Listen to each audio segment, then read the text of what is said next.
Olá, seja muito bem-vindo ao programa Em Foco, o meu, o seu, o nosso programa semanal de entrevistas e, claro, construção do conhecimento. Nós falaremos hoje sobre o tema Momento Econômico do Brasil. Há ou não há crise? A crise é uma possibilidade? Vamos discutir isso com o renomado professor Vicente Gasparini, que é professor de economia aqui da Unipar. Professor Vicente, muito obrigado, seja bem-vindo a esse espaço que você já conhece muito bem, já conversamos algumas vezes. Obrigado pela sua presença. Obrigado a você, estamos aí à disposição então para falarmos um pouco do momento econômico. E como é o nosso momento econômico, professor? Ele é interessante, né? Para se analisar, como você analisa isso? Bom, o momento econômico é lógico, ele é um período crítico, né? Nós enfrentamos problemas de ordem, principalmente de ordem política, e evidentemente que a economia andou muito bem nos últimos anos, só que talvez nós não soubemos construir, né, a base para manter tudo isso. Porque o que é a economia? Ela é comportamento. E na condição de comportamento a gente precisa de aprender, que a gente precisa de trabalhar para ganhar, para consumir, porém a gente também precisa de aprender a segurar um pouco, né? Você acha que a gente não conseguiu segurar um pouco nos últimos anos? Olha, aparentemente não foi tanto assim, né? Porque a campanha econômica foi a campanha pelo consumo. Foi forte, né? Ela foi muito forte. Você pode verificar, por exemplo, a palavra crédito, usa-se muito a palavra fácil. Crédito, né? Fácil. Crédito fácil. Mas isso é muito bom, isso é maravilhoso. Para a economia isso é muito bom. Porém, a gente precisa entender assim, na vida tudo, num dado momento acaba, a festa acaba. Depois que acaba a festa, a gente tem que se organizar, tem que pagar a conta, tem que arrumar, tem que limpar. E de repente a gente não pode fazer a próxima sem se organizar. Então, nós talvez não tenhamos nos preparado para isso. Evidentemente, isso não é uma culpa da sociedade, da empresa ou do indivíduo econômico. Isso o próprio Estado, né? O próprio governo, os governantes também têm que ter essa tarefa de falar, olha, nós precisamos de ter critério, nós precisamos ter cuidado, porque o futuro chega. E quando o futuro chega, eu estou mais velho, menos produtivo e vou continuar consumindo igual, ou talvez até mais. Então, esse é a falta de preparação, particularmente como na condição de professor de economia, a gente sempre lê sobre esse assunto, eu acho que isso a gente precisa de aprender. Isso ainda está devendo, nós estamos devendo para a sociedade, devendo para nós mesmos, né, a nível social e a nível político, de ensinar esse aspecto. Porque consumir é maravilhoso, só que a gente precisa de saber dosar, ter critérios e ter cuidado com isso. Esses dias, conversando com um professor da PUC Paraná, ele comentou, sobre economia era a temática, ele comentou assim, o Brasil não é para amadores, porque no Brasil nós nunca tivemos um projeto de nação. E projeto significa o antes, durante e o depois, né? É um pouquinho isso que o senhor fala, realmente a gente não pensou no pós-consumo, né? Apenas o crédito fácil, consumir, e o depois da festa, como é que fica, né? Exatamente, né? Não é para amador. E, André, veja só, penso que a gente precisava de estudar um pouco mais e avaliar assim, eu não posso resolver o meu problema de hoje. O problema de hoje, ele é de hoje, mas o que nós fazemos, né, em economia você chama de agregar valores. Para mim, o que eu tenho que agregar valores, que é o resultado para o futuro. É a mesma coisa uma empresa. Se uma empresa ela está bem, ela está vendendo, ela vende tudo que ela produz, ótimo. Mas isso representa o quê? Representa um momento. Aí ela tem que dizer assim, bom, o momento está resolvido, mas daqui 3 meses, o que vai acontecer? O que vai acontecer com o nosso produto? O nosso cliente, ele vai voltar? Nós vamos ter força para manter a empresa? E assim sucessivamente. Então, esse planejamento, essa visão de futuro, ela é uma dívida. Nem gostaria de entrar nesse aspecto, mas você pode verificar, por exemplo, em anos de eleições, né, faz um monte de coisa, mas depois, mas para aquele momento, mas e depois? Aí o que adianta? Faz um monte, no ano seguinte entra com um monte de problemas, um monte de dificuldade. Por quê? Usou numa hora que usou a mais do que deveria ter deixado uma reserva para cá, um crédito para esse outro momento. Isso não é um problema brasileiro. Isso é um problema mundial, no mundo todo. Acho que é do ser humano. É questão da humanidade, mas evidentemente tem sociedade que ela tem essa preocupação. Me parece que o princípio básico da economia é aquele que as nossas avós nos ensinavam, né? Você só gasta aquilo que você tem, né? E a gente parece que não aprendeu um pouco a lição. Na verdade, gastar o que tem e um pouquinho menos. Um pouquinho menos? O que eu ganho, gastar o que eu recebo, de preferência um pouquinho menos. Gostei da complementação.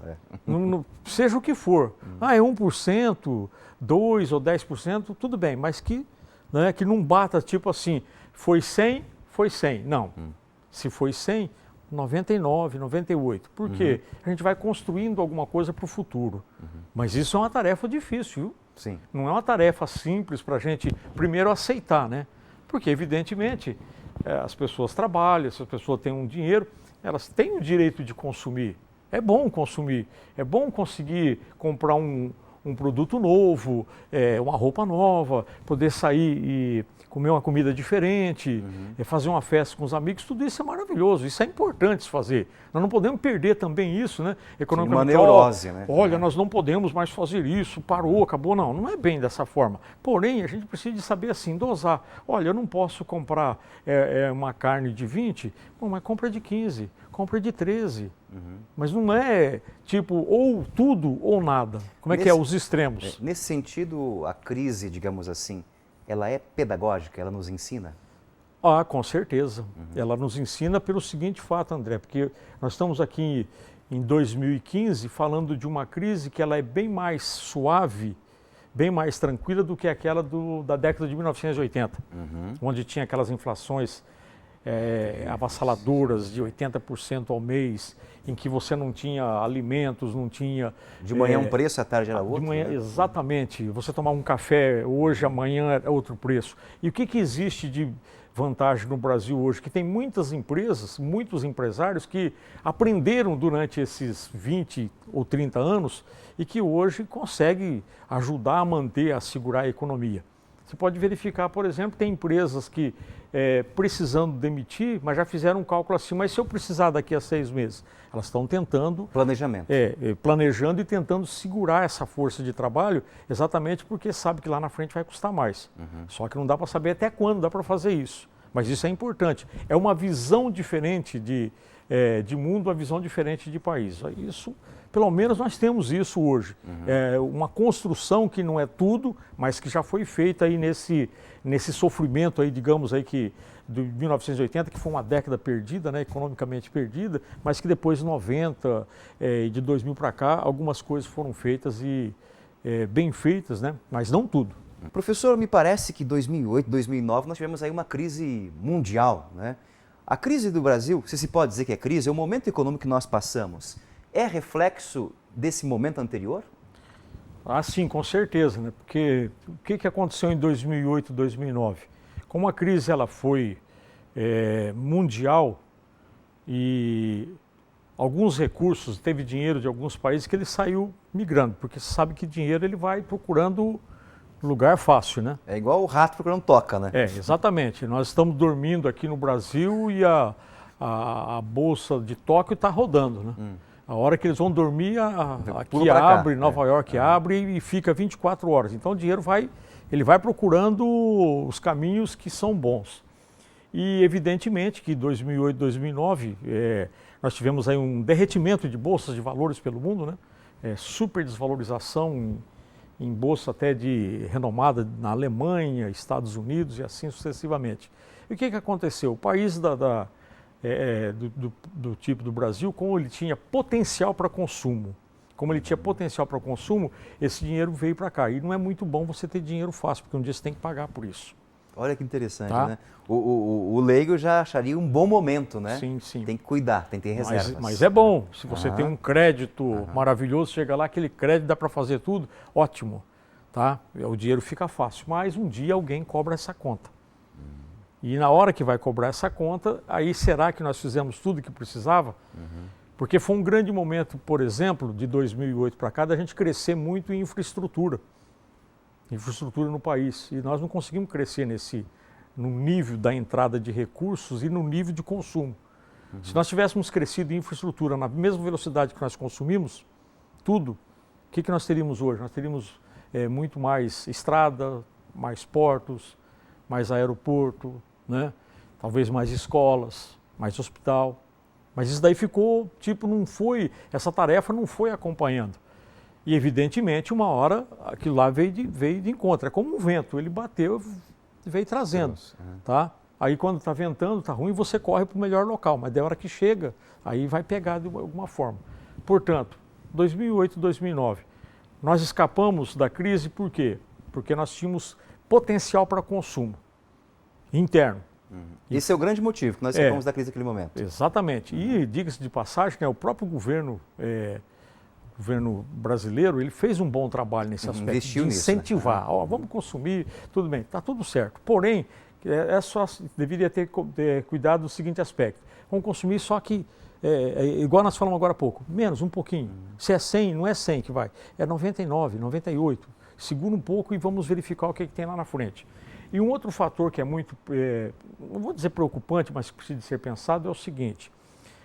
Quando você gera, por exemplo, empregos e cria-se empresa, eu preciso de pensar, bom, eu estou gerando emprego e gerando novas empresas, mas como que eu vou segurar isso lá na frente? Porque uma situação preocupante, né, agora, a partir de agora, é exatamente o nível de emprego, né, ou desemprego, como queiram. Isso é bastante preocupante, é uma tarefa para a gente pensar com muito critério. O senhor citou a questão que se o Brasil tivesse investido em infraestrutura, etc. Economia tem muito a ver, desenvolvimento e crescimento, são irmãos gêmeos ali ou não? Exatamente, porque não adianta você crescer fisicamente, mas tem que construir uma base. Precisamos de construir uma base. O que é construir essa base? Nós precisamos de infraestrutura, a gente precisa de aprender a todo dia, certo?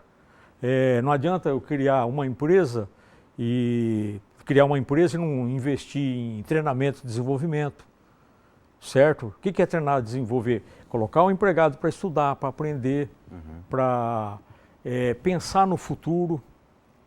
Esses dias mesmo eu estava eu assisti uma palestra com o presidente do Circo de Solé. Ele diz o seguinte, eles têm um lema dentro do circo, da empresa, né? Que aquilo é uma multinacional, uma mega empresa. Eles dizem assim, chamam o artista é jovem, 22, 26, 25 anos, ele está com todo aquele gás para pular, para fazer, para voar. Ele responde, Fisicamente ele responde. Aí vem aqui, você vai envelhecer. Tá, então você vai ficar aqui no circo para fazer a apresentação, você é bem-vindo, vai ganhar bem por isso, porém você vai ter que se preparar para o futuro.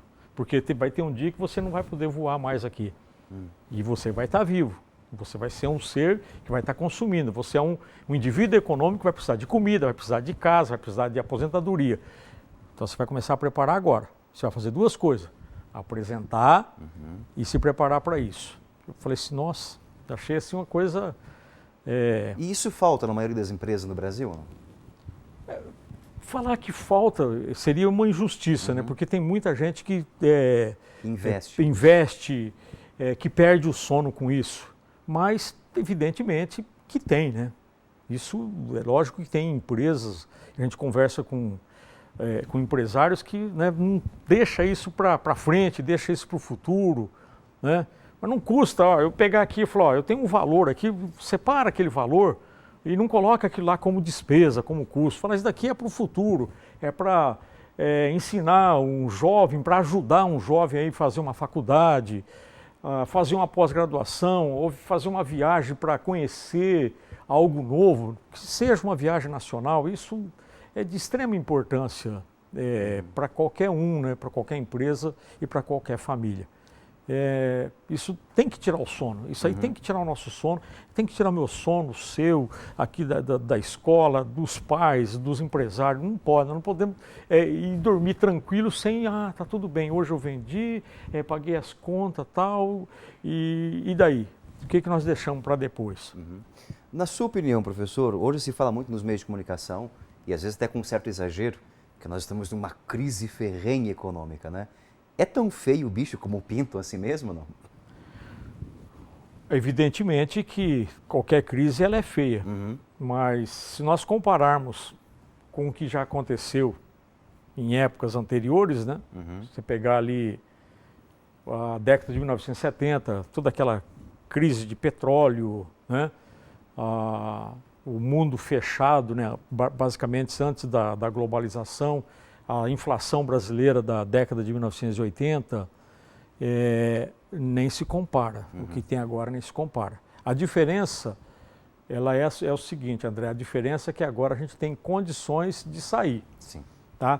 Só que não fica lá sentado esperando que venha vem alguém falar assim, Salvador da pátria. Né? Nossa, agora descobrimos o caminho, vamos fazer isso e está resolvido. Não, isso não tem. Isso acabou, não tem salvador da pátria. O que é salvador da pátria? Salvador da pátria é o seguinte, você tem uma empresa? Tem. Você tem que salvar ela. Você que tem que salvar. Você tem um emprego? Tem. Você que tem que salvar. Faça por garantir. Então, mas precisa de negociar? Precisa. Tem que dar mais desconto? Vamos pensar. Precisa de receber menos? Um salário menor? Vamos pensar. É hora de aprendermos e no aprendizado a gente precisa de ceder um pouco, ou talvez ceder muito. Por isso, no primeiro momento, você perguntou, pedagógico? É puramente pedagógico, porque a economia ela não é uma ciência. Mesmo que está escrito no livro lá, a ciência econômica, ela está escrito no livro lá, você abre a primeira página, a ciência econômica, mas ela não é uma ciência. As ciências são as outras que fazem ela, que é o meu comportamento, o comportamento da sociedade, o comportamento político, o comportamento jurídico. A hora que junta tudo isso, sim, aí nós vamos para a rua, para produzir, para abrir empresa, para comprar, para vender, para trocar dinheiro. E evidentemente que é o nosso comportamento que está em jogo. Perfeito. Quais são os cuidados que todo brasileiro tem que ter agora com os seus processos de dívidas, endividamento, crédito, cheque especial, etc. O que você poderia nos orientar nesse momento? Olha, André, seria tão bom, né, se tivesse um salvador da pátria, né? Que fosse lá e falar, olha, nós vamos fazer dessa forma. Vamos importar, vamos exportar, daqui para frente o comportamento nosso é esse. Ele seria o mundo ideal. Né? Ideal. O senhor falou isso, me lembrei de uma palestra que eu fui do finado Joelmir Betting. Ele falava sobre economia e ele usou a seguinte expressão: um país que precisa de um salvador não merece ser salvo, ele dizia. Porque você joga toda a responsabilidade para alguém, né? Você terceiriza. E a ideia é o contrário, né? A gente assumir a responsabilidade. Exatamente. Isso, inclusive, é preocupante quando nós focamos muito as questões dos nossos problemas, tanto social, político e econômico, quando a gente foca só num ponto. A gente fica apontando e achando que se acontecer alguma coisa lá naquele ponto, nós estaremos salvos. E não adianta. É a mesma coisa. Se eu sair daqui e vir outra pessoa, as coisas continuarão iguais. Se você sai daí e vir outra pessoa, as coisas vão continuar iguais. Sim. Muda algumas coisas, mas o conjunto da obra, né, o todo, não muda. Por quê? Conforme você disse, é uma composição de comportamento. Agora, com base na sua pergunta, evidentemente, né, se a gente vive um período crítico, uma coisa que a gente tem que pensar é o seguinte: será que nós tivemos um momento bom ou isso foi uma pura ilusão? De imaginar que de 2007, 2008 a 2015 nós tivemos uma curva de crescimento, né? Nós saímos daqui, crescemos, daí voltamos aqui. Ó. Tá? Se você olhar 20 anos, voltando no mesmo lugar, certo? Um pouquinho melhor porque aqui tinha os problemas de inflação e tudo mais, e aqui teve muita gente que aprendeu, muita empresa que está contribuindo para isso. Para fortalecer. Então nós precisamos, em primeiro lugar, fomos gigante, fomos uma economia gigante ou fomos apenas, foi uma ilusão de ótica que nós falamos, não, agora eu posso. Tá, claro que eu posso comprar, eu posso investir, eu posso financiar, mas tudo tem um limite. Uma hora cessa, a gente vai até um ponto, dali para cima nós não passamos. Então nós chegamos a esse limite. Evidentemente, né, que as lições que nós precisamos de tirar é assim, saber o que é bom para mim. Você comentou agora há pouco, cartão de crédito. O que é o cartão de crédito? O cartão de crédito nada mais é do que o dinheiro moderno. Que há muito tempo atrás a gente viu falar assim, você não vai usar mais dinheiro. Tá? Não vai usar. Quando eu comecei a estudar economia, falar, não vai usar mais dinheiro. Tá? É isso. Não precisa de dinheiro, não precisa de carregar dinheiro. Você basta ter cartão, né? Ou até mesmo no teu aparelho de telefone. Celular, hoje resolve tudo. Você resolver tudo, só que lá do outro lado, você tem que estar depositado aquilo lá. Certo? Se não está depositado e você usa, está usando de outro. E o outro que vai te cobrar. Vai te cobrar e cobra caro. Porque o Brasil é craque para isso daí. No Brasil, muito craque para cobrar. A gente precisa de aprender a sair disso daí. Porque é uma coisa boa, necessária, você pode viajar para onde você vai, você resolve todos os seus problemas. Só que eu tenho que ter na retaguarda a contrapartida. E isso a gente precisa de aprender. Fazer a conta. Quanto é que custa se eu não conseguir cobrir no final do mês? Quanto é que custa se eu deixar rodar o ano em cima daquilo ali? Hoje mesmo estava vendo uma pessoa que tinha uma dívida de 13 mil reais e por impulso de consumo ele chegou a 70 mil. 70 mil? 70 mil. Hoje eu vi isso de manhã, uma entrevista a nível nacional de um consumidor. Mas por quê? É um impulso e alguém te dá a cobertura. A possibilidade de você adquirir. Mas quem te dá a cobertura, num dado momento, ele precisa do retorno. Portanto, o crédito, ele é caro, ele é farto, mas é caro. Você consegue, mas ele é muito caro. Acho que esses cuidados a gente precisa de ter, né? A gente precisa de ter. Você vê o comércio, por exemplo, chegando em épocas assim, época festiva, Natal, final do ano, tem muita gente que consegue fazer boas ofertas, aprazar, né, compras aí com a preço à vista. Então são fatores que a gente tem que ir atrás disso daí. Aprender a dar esse valor, né, e tentar, evidentemente, fugir dessas coisas que são mais caras. Né? Uma pergunta que pode parecer um pouco inocente, professor, mas que talvez seja um pouco o cotidiano de cada um de nós. Devo comprar algo, e devo porque preciso mesmo. Não tenho no momento o dinheiro. Tenho duas possibilidades, cartão de crédito ou cheque especial do meu banco. Qual é o mal menor dos dois? Essa pergunta foi para essa pergunta é para ficar com nota vermelha. Viu? Nota vermelha? Não vai dar para tirar uma nota azul dessa pergunta. Né? Porque na verdade é o seguinte, tanto o cartão de crédito quanto o cheque especial, eles têm o custo operacional efetivo mais caro. Mais caro. O mais caro que tem. A opção seria, eu vou comprar, eu primeiro tenho que saber o seguinte, eu vou comprar, eu posso pagar quando? Posso pagar daqui 90 dias? Aí eu preciso saber, no 90 dias eu tenho dinheiro para pagar? Acabou o problema. Agora, evidentemente, se for cheque especial, você imediatamente você já começa a pagar pela utilização. Sim. O cartão de crédito tem a data do vencimento dele lá na frente. E ele pode ser parcelado, mas no primeiro plano é recorrer ao próprio fornecedor, né? Que o fornecedor, às vezes, ele tem condições dele mesmo criar uma condição de parcelamento. O primeiro passo é fugir desses dois. Corra desses dois. Eu acho que esse aí, como é que é? O último recurso. O último recurso. Vamos chamar o seguinte, tirando a questão do cartão de crédito, porque se você compra no cartão, mas paga na data do vencimento, tranquilo, acabou o problema. Agora, se comprar, não pagar na data do vencimento, usar o cheque especial, isso aí é UTI. Bola de neve. UTI, bola de neve, e depois chega um dia que aí torna-se insustentável essa condição. Realmente tem que ser muito esperto para analisar o cenário, né? E acho que aí entra a questão do que o brasileiro tem que aprender, planejamento. Talvez a palavra fundamental, me corrija se eu estiver errado, professor, da nossa conversa é planejamento.